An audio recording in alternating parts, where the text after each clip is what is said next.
The word peace is common in most languages. People can talk about peace treaties or times of peace. It means the absence of war. And in the Bible, the word peace can refer to the absence of conflict, but it also points to the presence of something better in its place. In the Old Testament, the Hebrew word for peace is shalom. And in the New Testament, the Greek word is eirene. The most basic meaning of shalom is complete or whole. The word can refer to a stone that has a perfect, whole shape with no cracks. It can also refer to a completed stone wall that has no gaps and no missing bricks. Shalom refers to something that's complex with lots of pieces that's in a state of completeness, wholeness. It's like Job, who says his tents are in a state of shalom because he counted his flock and no animals are missing.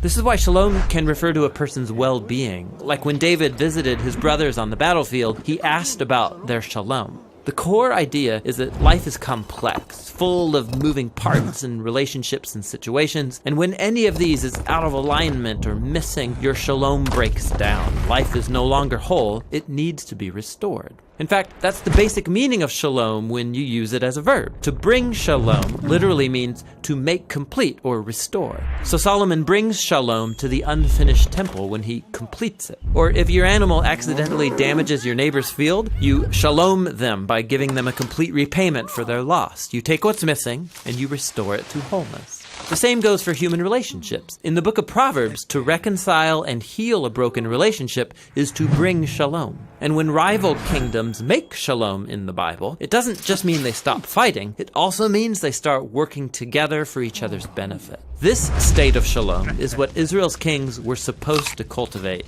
and it rarely happened. So the prophet Isaiah, he looked forward to a future king, a prince of shalom. And his reign would bring shalom with no end. A time when God would make a covenant of shalom with his people and make right all wrongs and heal all that's been broken.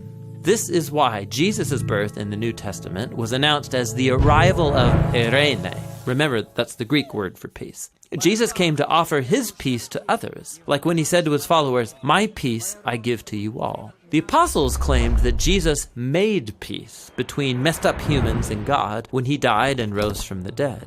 The idea is that he restored to wholeness the broken relationship between humans and their creator. This is why the Apostle Paul can say Jesus himself is our eirene. He was the whole complete human that I am made to be but have failed to be. And now he gives me his life as a gift. And this means that Jesus' followers are now called to create peace. Paul instructed local churches to keep their unity through the bond of peace, which requires humility and patience and bearing with others in love. Becoming people of peace means participating in the life of Jesus, who reconciled all things in heaven and earth, restoring peace through his death and resurrection. So peace takes a lot of work, because it's not just the absence of conflict. True peace requires taking what's broken and restoring it to wholeness, whether it's in our lives, our relationships, or in our world. And that's the rich biblical concept of peace.